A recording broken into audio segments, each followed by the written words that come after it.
رب اشرح لی صدری ویسر لی امری واحلل عقدۃ من لسانی یفقہوا قولی اعوذ باللہ من الشیطان الرجیم بسم اللہ الرحمن الرحیم ود کثیر من اہل الکتاب، دل چاہتا ہے بہت سے اہل کتاب کا، لو یردونکم کہ کسی طرح تم کو پھیر دیں، من بعد ایمانکم کفارا مسلمان ہوئے پیچھے کافر بنا دیں، حسدا من عند انفسہم بسبب اپنی دلی حسد کے، من بعد ما تبین لہم الحق بعد اس کے کہ ظاہر ہو چکا ان پر حق، فاعفوا سو تم درگزر کرو، واصفحوا اور خیال میں نہ لاؤ، حتی یأتی اللہ بامرہ جہاں خیال میں نہ لاؤ جب تک بھیجے اللہ اپنا حکم، ان اللہ علی کل شیء قدیر بے شک اللہ ہر چیز پر قادر ہے، وَأَقِیمُوا الصَّلَاةَ اور قائم رکھو نماز، وَآتُوا الزَّکَاةَ اور دیتے رہو زکوٰۃ، وَمَا تُقَدِّمُوا لِأَنفُسِکُم اور جو کچھ آگے بھیج دو گے اپنے واسطے، من خیر بھلائی، تجدوہ عند اللہ پاؤ گے اس کو اللہ کے ہاں، ان اللہ بما تعملون بصیر بے شک اللہ جو کچھ تم کرتے ہو سب دیکھتا ہے۔ خلاصہ تفسیر، بعض یہود شب و روز مختلف تدبیروں سے دوستی اور خیرخواہی کے پیرانہ میں مسلمانوں کو اسلام سے پھیرنے کی کوشش کیا کرتے تھے اور باوجود ناکامی کے اپنی دھن سے باز نہ آتے تھے۔ حق تعالیٰ نے مسلمانوں کو اس پر متنبہ فرما دیا کہ ان اہل کتاب یعنی یہود میں سے بہترے دل سے یہ چاہتے ہیں کہ تم کو تمہارے ایمان لائے پیچھے پھر کافر کر ڈالیں، اور یہ چاہنا کچھ خیرخواہی سے نہیں جیسا کہ وہ اظہار کرتے ہیں، بلکہ محض حسد کی وجہ سے جو کہ تمہاری جانب سے کسی امر کے سبب پیدا نہیں ہوا بلکہ خود ان کے دلوں ہی سے جوش مارتا ہے، اور یہ بھی نہیں کہ ان کو حق واضح نہ ہوا ہو بلکہ حق واضح ہوئے پیچھے یہ حالت ہے۔ اب اس پر مسلمانوں کو ان پر غصہ آنے کا محل تھا، اس لیے ارشاد ہوتا ہے کہ خیر اب تو معاف کرو اور درگزر کرو جب تک حق تعالیٰ اس معاملہ کے متعلق اپنا حکم قانون جدید بھیجیں، اور اشارتاً بتلا دیا کہ ان کی شرارتوں کا علاج قانون انتظام امن عام یعنی قتال جزیہ سے ہم جلد کرنے والے ہیں۔ اس پر مسلمانوں کو اپنا ضعف اور ان کی قوت دیکھ کر اس قانون کے اجراء کے متعلق تعجب ہو سکتا تھا، اس لیے ارشاد ہوتا ہے کہ تم تعجب کیوں کرتے ہو، اللہ تعالیٰ ہر چیز پر خواہ معمولی ہو خواہ عجیب ہو قادر ہیں، اور سردستے صرف نمازیں پابندی سے پڑھے جاؤ اور جن پر زکوٰۃ فرض ہے زکوٰۃ دیے جاؤ، اور جب وہ قانون آ جائے گا ان اعمال صالحہ کے ساتھ اس کا بھی اضافہ کر لینا، اور یہ نہ سمجھو کہ جب تک جہاد کا حکم نہ آئے صرف نماز روزہ سے کچھ ثواب میں کمی رہے گی، نہیں بلکہ جو نیک کام بھی اپنی بھلائی کے واسطے جمع کرتے رہو گے حق تعالیٰ کے پاس پہنچ کر اس کو پورا ماصلہ کے پالو گے، کیونکہ اللہ تعالیٰ تمہارے سب کیے ہوئے کاموں کی دیکھ بھال کر رہے ہیں، ان میں کا ایک ذرہ بھی ضائع نہ ہونے پائے گا۔ فائدہ، اس وقت کی حالت کا یہی مقتضا تھا، پھر حق تعالیٰ نے اس وعدے کو پورا فرمایا اور جہاد کی آیات نازل ہوئیں، اس کے بعد یہود کے ساتھ بھی وہ قانون برتا گیا اور ناشائستہ لوگوں کے ساتھ حسب حیثیت ان کے فساد کے بدلے قتل یا جلاوطنی یا جزیہ پر عمل درآمد کیا گیا۔ وَقَالُوا لَن يَدْخُلَ الْجَنَّةَ اور کہتے ہیں کہ ہرگز نہ جائیں گے جنت میں، إِلَّا مَنْ كَانَ هُودًا أَوْ نَصَارَىٰ مگر جو ہوں گے یہودی یا نصرانی، تِلْكَ أَمَانِيُّهُمْ یہ آرزوئیں باندھ لی ہیں انہوں نے، قل کہہ دیجئے ہاتوا برہانکم لے آؤ سند اپنی، ان کنتم صادقین اگر تم سچے ہو، بھلا کیوں نہیں، من اسلم وجہہ للہ جس نے تابع کر دیا منہ اللہ کے، وہو محسن اور وہ نیک کام کرنے والا ہے، فلہ اجرہ عند ربہ تو اسی کے لیے ہے ثواب اس کا اپنے رب کے پاس، ولا خوف علیہم ولا هم یحزنون اور نہ ڈر ہے ان پر وہ نہ وہ غمگین ہوں گے۔ وقالت الیہود اور یہود تو کہتے ہیں کہ لیست النصارى علی شیء نصارہ نہیں کسی راہ پر، وقالت النصارى اور نصارہ کہتے ہیں لیست الیہود یہود نہیں علی شیء کسی راہ پر، وہم یتلون الکتاب، باوجود کہ سب پڑھتے ہیں کتاب، کذالک قال الذین لا یعلمون، اسی طرح کہا ان لوگوں نے جو جاہل ہیں، مثل قولہم، انہی کی سی بات، فاللہ یحکم بینہم، اب اللہ حکم کرے گا ان میں یوم القیامت، قیامت کے دن، فیما کانوا فیہ یختلفون، جس بات میں وہ جھگڑتے تھے۔ خلاصہ تفسیر۔ اور یہود اور نصارہ یوں کہتے ہیں کہ بحشت میں ہرگز کوئی نہ جانے پائے گا بجز ان لوگوں کے جو یہودی ہوں، یہ تو یہود کا قول ہے، یا ان لوگوں کے جو نصرانی ہوں، یہ نصارہ کا قول ہے۔ حق تعالیٰ ان کی تردید فرماتے ہوئے ارشاد فرماتے ہیں کہ یہ خالی دل بہلانے کی باتیں ہیں اور حقیقت کچھ بھی نہیں۔ آپ صلی اللہ علیہ وسلم ان سے تو کہہ دیجئے کہ اچھا اپنی دلیل لاؤ، اگر تم اپنے اس دعوے میں سچے ہو سو وہ تو کیا دلیل لائیں گے، کیونکہ کوئی دلیل ہے ہی نہیں۔ اب ہم اس کے خلاف پہلے تو یہ دعویٰ کرتے ہیں کہ ضرور دوسرے لوگ بھی جنت میں جائیں گے، پھر اس پر دلیل لاتے ہیں کہ ہمارا قانون جو باتفاق سماوی ملتوں کے ماننے والوں کے پایا ثبوت کو پہنچ چکا ہے، یہ ہے کہ جو کوئی شخص بھی اپنا رخ اللہ تعالیٰ کی طرف جھکا دے، یعنی اعمال و عقائد میں فرمانبرداری اختیار کرے، اور اس کے ساتھ وہ مخلص بھی ہو کہ فرمانبرداری دلی طور پر اختیار کی ہو، محض مصلحت سے ظاہر داری نہ ہو، تو ایسے شخص کو اس کی فرمانبرداری کا عوض ملتا ہے پروردگار کے پاس پہنچ کر، اور ایسے لوگوں پر قیامت میں نہ کوئی اندیشہ ناک واقعہ پڑنے والا ہے، اور نہ ایسے لوگ اس روز مغموم ہونے والے ہیں، کیونکہ فرشتے ان کو بشارتیں سنا کر بے فکر کر دیں گے۔ حاصل استدلال کا یہ ہوا کہ جب یہ قانون مسلم ہے تو اب صرف یہ دیکھ لو کہ یہ بات کس پر صادق آتی ہے، سو یہ ظاہر ہے کہ کسی حکم سابق کے منسوخ ہو جانے کے بعد اس پر عمل کرنے والا کسی بھی طور پر فرمانبردار نہیں کہلا سکتا، لہذا یہود و نصارہ فرمانبردار نہ ہوئے، بلکہ حکم ثانی عمل کرنا فرمانبرداری سمجھی جائے گی، اور یہ شان مسلمانوں کی ہے کہ نبوت اور شریعت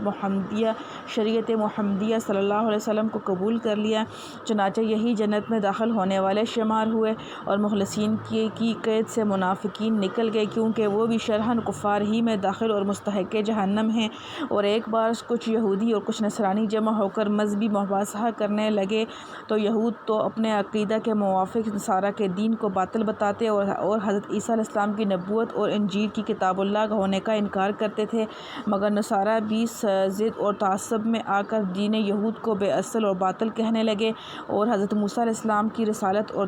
توریت کی کتاب اللہ ہونے کا انکار کرنے لگے۔ اللہ تعالیٰ اس قصہ کو نقل فرما کر بطور تردید فرماتے ہیں کہ یہود کہنے لگے نصارہ کا مذہب کسی بنیاد پر قائم نہیں، یعنی سرے سے غلط ہے، اور اسی طرح نصارہ کہنے لگے کہ یہود کا مذہب کسی بنیاد پر قائم نہیں، یعنی سرے سے غلط ہے، حالانکہ یہ سب فریقین کے لوگ آسمانی کتابیں بھی پڑھاتے ہیں، یعنی توریت، یعنی یہودی توریت کو اور عیسائی انجیل کو پڑھتے اور دیکھتے ہیں، اور دونوں کتابوں اور دونوں رسولوں کی تصدیق موجود ہے، جو کہ دونوں مذہبوں کی اصل بنیاد ہے، گو منسوخ ہو جانے کی بنا پر قابل عمل نہ ہو، یہ اور بات ہے۔ اور اہل کتاب تو ایسے دعوے کرتے ہی تھے، ان کی دیکھا دیکھی مشرکین کو بھی جوش آیا، اور اس طرح کے لوگ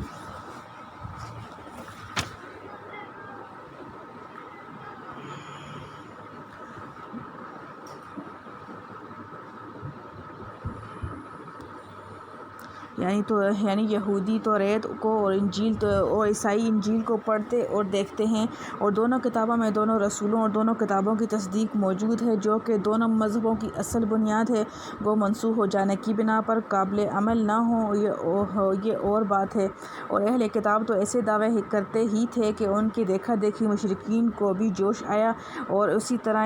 سے یہ لوگ بھی جو کہ محض بے علم ہیں، انہی اہل کتاب کا سا قول دہرانے لگے کہ ان یہود و نصارہ سب کا دین بے بنیاد ہے، حق پر بس ہم ہی ہیں، سو یہاں سب اپنی اپنی ہانک لیں، اللہ تعالیٰ ان سب کے درمیان عملی فیصلہ کر دیں گے قیامت کے دن۔ ان تمام مقدمات میں جن میں وہ باہم اختلاف کر رہے تھے، اور وہ عملی فیصلہ یہ ہوگا کہ اہل حق کو جنت میں اور اہل باطل کو جہنم میں پھینک دیا جائے گا۔ عملی فیصلہ تو قید اس لیے لگائی کہ قولی اور برہانی فیصلہ تو عقلی اور نقلی دلائل کے ذریعہ دنیا میں بھی ہو چکا ہے۔ معارف و مسائل۔ ان آیات میں اللہ تعالیٰ نے یہود و نصارہ کے باہمی اختلافات اور ایک دوسرے پر رد کا ذکر فرما کر ان کی نادانی اور اس اختلاف کی مضر اثرات کا بیان پھر اصل حقیقت کا اظہار فرمایا ہے۔ ان تمام واقعات میں مسلمانوں کے لیے بڑی اہم ہدایات ہیں جن کا بیان آگے آتا ہے۔ یہود و نصارہ دونوں نے دین کی اصل حقیقت کو فراموش کر کے مذہب کے نام پر ایک قومیت بنا لی تھی اور ان میں سے ہر ایک اپنی ہی قوم کے جنتی و مقبول ہونے اور اپنے سوا تمام اقوام عالم کے دوزخی اور گمراہ ہونے کا معتقد تھا۔ ان نامعقول اختلافات کا نتیجہ یہ نکلا کہ مشرکین کو یہ کہنے کا موقع مل گیا کہ عیسائیت بھی بے بنیاد اور یہودیت بھی بے اصل حق و صحیح بس ہماری بت پرستی ہے۔ حق تعالیٰ نے ان دونوں قوموں کی جہالت و گمراہی کے متعلق فرمایا کہ یہ دونوں قومیں جنت میں جانے کے اصل سبب سے غافل ہیں، محض مذہب کے نام کی قومیت کے پیچھے پڑے ہوئے ہیں۔ حقیقت یہ ہے کہ مذہب یہود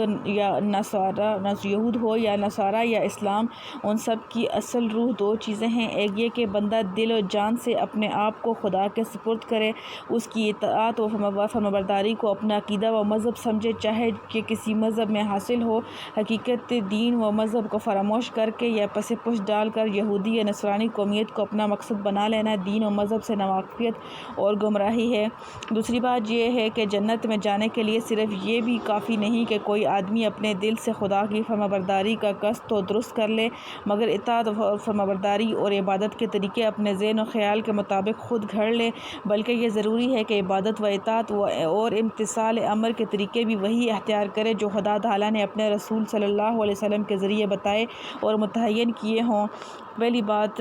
بلا من اسلم الی الخیر کے ذریعے اور دوسری وہو محسن الی الخیر کے ذریعے واضح کی گئی ہے، جس سے معلوم ہوا کہ نجات اخروی اور دخول جنت کے لیے صرف کثرت اطاعت کافی نہیں بلکہ حسن عمل بھی ضروری ہے، اور حسن عمل کا مصداق وہی تعلیم و طریقہ ہے جو قرآن اور سنت رسول خیر الانام صلی اللہ علیہ وسلم کے مطابق ہوں۔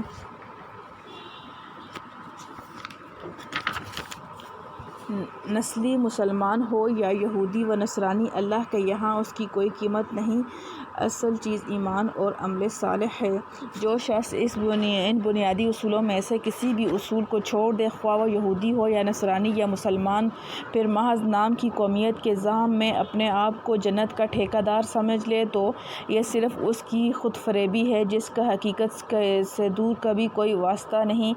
اللہ تعالیٰ کے نزدیک کوئی بھی ان ناموں کا سہارا لے کر قریب نہیں ہو سکتا، نہ مقبول بن سکتا ہے جب تک اس میں ایمان و عمل صالح کی روح موجود نہ ہو۔ پھر اصول ایمان تو ہر رسول اور ہر شریعت کے زمانے میں مشترک و یکساں رہے ہیں، البتہ عمل صالح و مقبول کی شکلیں کچھ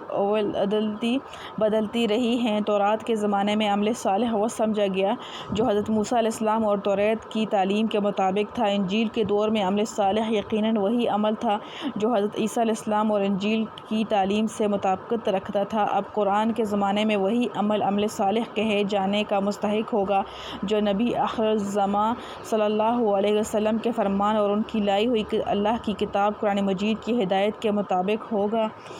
خلاصہ کلام یہ کہ یہود و نصارہ کے اس اختلاف کے بارے میں اللہ تعالیٰ نے یہ فیصلہ فرمایا کہ دونوں قومیں جہالت کی باتیں کر رہی ہیں، دونوں میں سے کوئی بھی جنت کا ٹھیکہ دار نہیں، اور نہ ہی دونوں کے مذہب کے بے بنیاد اور بے اصل ہیں، بلکہ دونوں مذہبوں کی صحیح بنیاد موجود ہے۔ غلط فہمی کا سبب اصل یہ ہے کہ انہوں نے مذہب و ملت کی اصل روح یعنی عقائد و اعمال اور نظریات کو چھوڑ کر نسلی یا وطنی بنیاد پر کسی قوم کو یہود ٹھہرا لیا اور کسی کو نصرانی سمجھ لیا۔ جو یہود کی نسل سے ہو یا یہود کی شہر میں بستا ہو یا مردم شماری میں اپنے آپ کو یہودی بتلاتا ہو، اس کو یہود سمجھ لیا گیا۔ اسی طرح نصرانیوں کی تشخیص و تعین کی گئی، حالانکہ اصول ایمان کو توڑ کر اور اعمال صالحہ سے منہ موڑ کر نہ کوئی یہودی رہتا ہے نہ نصرانی۔ قرآن کریم میں اس اختلاف اور اس فیصلہ کا ذکر مسلمانوں کو سناتے اور متنبہ کرنے کے لیے اس لیے ہے کہ کہیں بھی وہ اس قسم کی غلط فہمی میں مبتلا مبتلا نہ ہو جائیں کہ ہم تو پشتی مسلمان ہیں، ہر دفتر و رجسٹر میں ہمارا نام مسلمان کے خانے میں درج ہے اور ہم زبان سے بھی اپنے کو مسلمان ہی کہتے ہیں، اس لیے جنت کے نیز ان تمام انعامی وعدوں کے ہم بھی مستحق ہیں جو نبی کریم صلی اللہ علیہ وسلم کے ذریعے مسلمانوں سے کیے گئے۔ اس فیصلہ سے ان پر واضح ہو جانا چاہیے کہ کوئی شخص نہ محض دعوے سے حقیقی مسلمان بنتا ہے، نہ کہیں مسلمان نام درج کرانے پر یا مسلمان کی صلب سے یا ان کے شہر میں پیدائش ہونے کی وجہ سے، بلکہ مسلمان ہونے کے اول اسلام ضروری ہے، اور اسلام کے معنی ہی اپنے آپ کو سپرد اور سونپ دینے کے ہیں۔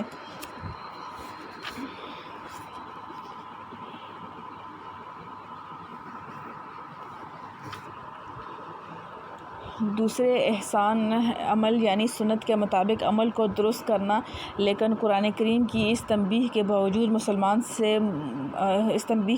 بہت سے مسلمان اسی یہودی اور نصرانی غلطی کا شکار ہو گئے کہ خدا اور رسول صلی اللہ علیہ وسلم اور آخرت اور قیامت سے بالکل غافل رہ کر اپنا نسلی مبارک ہونا مسلمان ہونے کے لیے کافی سمجھنے لگے، اور قرآن و حدیث میں جو وعدے فلاح و دنیا و آخرت کے مسلمانوں سے کیے گئے ہیں اپنے آپ کو ان کا مستحق سمجھ کر ان کے پورے ہونے کا انتظار کرنے لگے، اور جب وہ پورے ہوتے نظر نہیں آتے تو قرآن و حدیث کے وعدوں میں شک کرنے لگے۔ اس کو نہیں دیکھتے کہ قرآن نے محض نسلی مسلمانوں سے کوئی وعدہ نہیں کیا جب تک وہ اپنے تمام ارادوں کو اللہ تعالیٰ اور اس کے رسول اللہ صلی اللہ علیہ وسلم کے تابع نہ کر دیں اور ان کے بتلائے ہوئے طریقوں پر عمل صالح کے پابند نہ ہوں۔ یہی خلاصہ ہے آیت مذکورہ، بلا من اسلم وجہہ للہ وہو محسن فلہ اجرہ عند ربہ ولا خوف علیہم ولا ہم یحزنون کا۔ آج کل پوری دنیا کے مسلمان طرح طرح کے مصائب و آفات کا شکار ہیں۔ اس کو دیکھ کر بہت سے ناواقف لوگوں کو یہ خیال پیدا ہوتا ہے کہ شاید ان تمام آفات و مصائب کا سبب ہمارا اسلام ہی ہے، لیکن مذکورہ تحریر سے واضح ہو گیا کہ اس کا اصلی سبب ہمارا اسلام نہیں بلکہ ترک اسلام ہے، کہ ہم نے اسلام کا صرف نام باقی رکھا ہے، نہ اس کے عقائد ہمارے اندر ہیں، نہ اخلاق نہ اعمال۔ گویا پھر ہمیں کیا حق ہے کہ اسلام اور مسلم کے لیے کیے ہوئے وعدوں اور انعاموں کا ہم انتظار کریں؟ البتہ یہاں یہ سوال پیدا ہو سکتا ہے کہ ہم کچھ بھی نہ صحیح نام تو اسلام کا لیتے ہیں، اللہ تعالیٰ اور اس کے رسول صلی اللہ علیہ وسلم کے نام لیوا تو ہیں، اور جو کفار کھلے طور پر اللہ اور رسول صلی اللہ علیہ وسلم کی مخالفت کرتے ہیں، اسلام کا نام لینا بھی پسند نہیں کرتے، وہ تو آج کی دنیا میں ہر طرح کی ترقی کر رہے ہیں، بڑی بڑی حکومتوں کے مالک بنے ہوئے ہیں، دنیا کی صنعتوں اور تجارتوں کے ٹھیکیدار بنے ہوئے ہیں۔ اگر ہماری بد عملی کی ہمیں یہ سزا مل رہی ہے کہ ہم ہر جگہ پامال و پریشان ہیں، تو کفار و فجار کو اس سے زیادہ سزا ملنی چاہیے، لیکن اگر ذرا غور سے کام لیا جائے تو یہ شبہ خود بخود رفع ہو جائے گا۔ اول تو اس لیے کہ دوست اور دشمن کے ساتھ معاملہ یکساں نہیں ہوا کرتا، دوست کو قدم قدم اور بات بات پر ٹوکا جاتا ہے، اولاد اور شاگرد کو ذرا ذرا سی بات پر سزا دی جاتی ہے، لیکن دشمن کے ساتھ یہ سلوک نہیں ہوتا، اس کو ڈھیل دی جاتی ہے اور وقت آنے پر دفعتاً پکڑ لیا جاتا ہے۔ مسلمان جب تک ایمان اور اسلام کا نام لیتا ہے اور اللہ کی عظمت اور محبت کا دم بھرتا ہے، وہ دوستوں کی فہرست میں داخل ہے،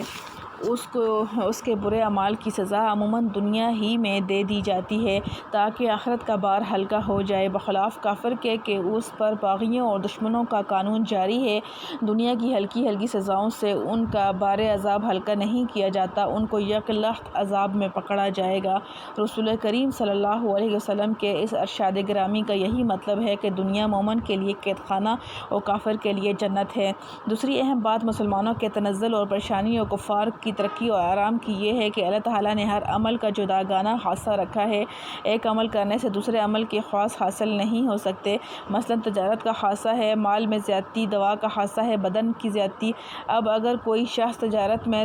دن رات لگا رہا ہے، بیماری اور اس کے علاج کی طرف توجہ نہ دے تو محض تجارت کے سبب وہ بیماری سے نجات نہیں پا سکتا۔ اسی طرح دوا دار کا استعمال کرنے دارو کا استعمال کر کے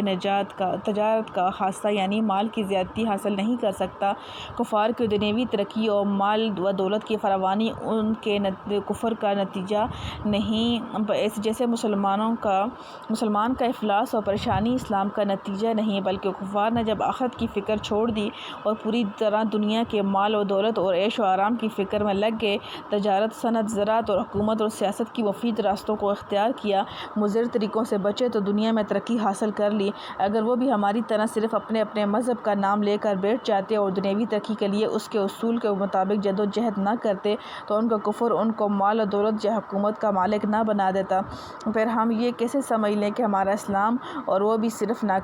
نام کا، ہماری ساری فتوحات کے دروازے کھول دے گا؟ اسلام و ایمان اگر بالکل صحیح اصول پر بھی ہو،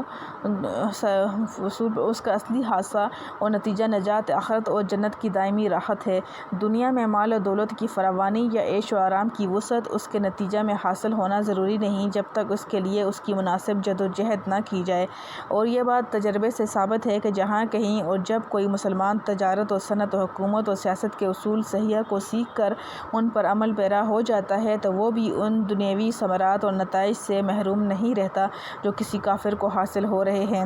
اس سے واضح ہوا کہ دنیا میں ہمارا افلاس و احتیاج اور مصائب و آفات ہمارے اسلام کا نتیجہ نہیں، بلکہ ایک طرف اسلامی اخلاق و اعمال چھوڑنے کا اور دوسری طرف ان تمام کاموں سے منہ موڑنے کا نتیجہ ہے جن کے عمل میں لانے سے مال اور دولت میں زیادتی ہوا کرتی ہے۔ افسوس ہے کہ ہمیں جب یورپ والوں کے ساتھ اختلاط کا اتفاق پیش آیا تو ہم نے ان سے صرف ان کا کفر اور آخرت سے غفلت اور بے حیائی اور بد اخلاقی تو سب سیکھ لی، لیکن ان کے وہ اعمال نہ سیکھے جن کی وجہ سے وہ دنیا میں کامیاب نظر آتے ہیں۔ جس مقصد کے لیے کھڑے ہوں ان کے پیچھے انتھک کوشش، معاملہ کی سچائی، بات کی سچائی اور دنیا میں اثر رسوخ حاصل کرنے کے نئے طریقے جو در حقیقت اسلام ہی کی اصلی تعلیمات ہیں، ہم نے ان کو دیکھ کر بھی ان کی نقل اتارنے کی کوشش نہ کی تو یہ قصور ہمارے اسلام کا ہے یا ہمارا اپنا قصور ہے؟ الغرض قرآن کی ان آیات نے واضح کر دیا کہ محض نسلی طور پر اسلام کا نام رکھ لینا کسی نتیجہ تک نہیں پہنچا جا سکتا جب تک ایمان اور عمل صالح کو مکمل طور پر اختیار نہ کیا جائے۔ الحمدللہ حمداً کثیراً طیباً مبارکاً فیہ کما یحب ربنا ویرضی، لا حول ولا قوة الا باللہ۔